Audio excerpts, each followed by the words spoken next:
These are your striking options from the knee or shin on belly. These are very similar to like the closed guard top position, same, for the most part, same striking options.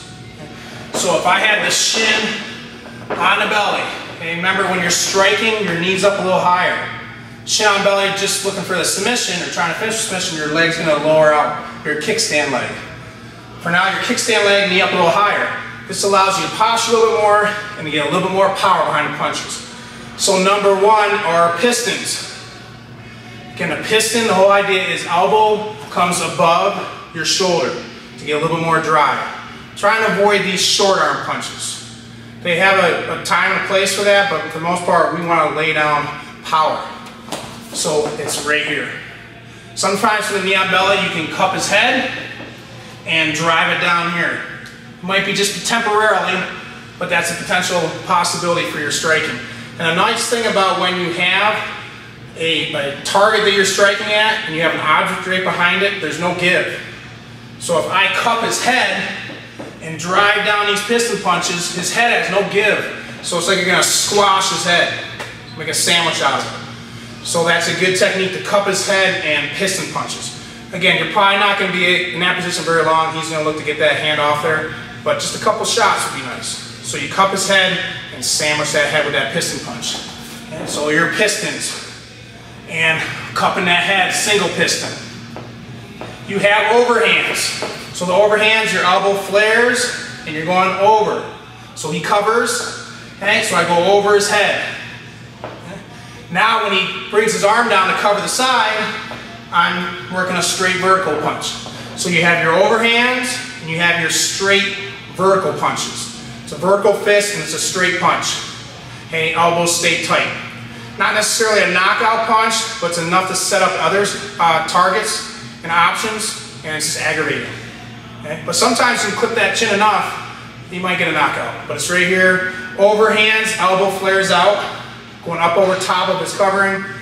Vertical punches is just to get in these tight quarters here as he's trying to cover.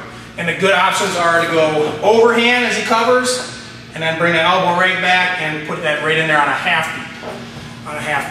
So you have pistons, overhands, straight punches, elbows. Here your drop down elbow. Make sure you post, drop your elbow down. And remember, the posting's important. If you don't post and throw that elbow, you potentially could just fall forward right on your head and lose the position. So post on your opposite hand and drop the elbow. You can post on his far shoulder, drop the elbow. Post on his far shoulder, piston. Post on his far shoulder, hammer fist. So remember the hammer fist, hitting with the pinky fat. Hammer fist. Reverse hammer fist, hitting with the pointer finger and knuckle. And not as powerful, but pretty aggravating. The regular stand hammer fist is pretty powerful. So again, posting that far shoulder.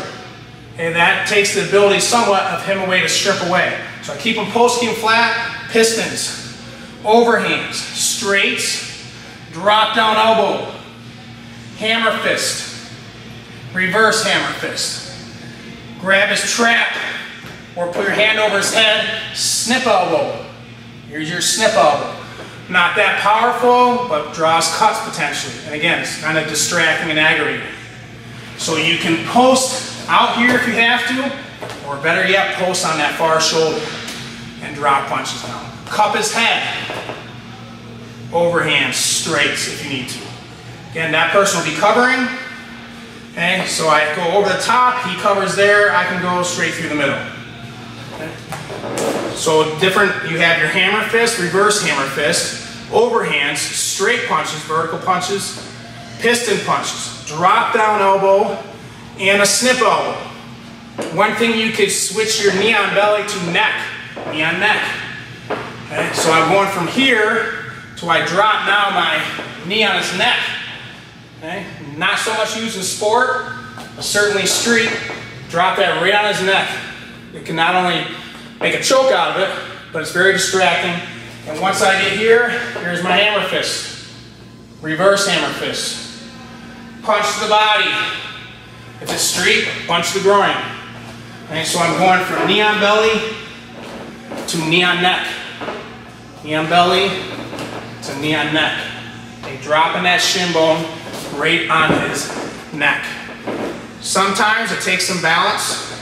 I have shin on belly. I post. Here's my shin kick to the head. Post, shin kick. Post, drop the knee. Make sure you're posting though, so you got good leverage. Drop the knee. Post, shin kick. Shin kick. Or you just switch to knee on neck, hammer fist, reverse hammer fist, body shots. Okay. So those are from some striking options from shin on belly, knee on belly, and even changing over to knee on neck for a few shots. Hello everyone, Bruce Lombard here, owner of Lombard MMA and creator of Lombard MMA Fit. I'm hopeful this instructional video is helpful in your learning and your future application of the technique. Please use the comment section below if you have any questions regarding this technique or about your martial arts training, and I'll get back to you as soon as possible. Check out LombardMMA.com for hundreds of more instructional videos, more home fitness workouts, nutritional tips, motivational quotes, training tips, and application strategies. Please subscribe to the Lombard MMA YouTube channel where you can get the most recent updates and new videos as they are posted. Thank you for training with Lombard MMA. Hope to see you back again soon.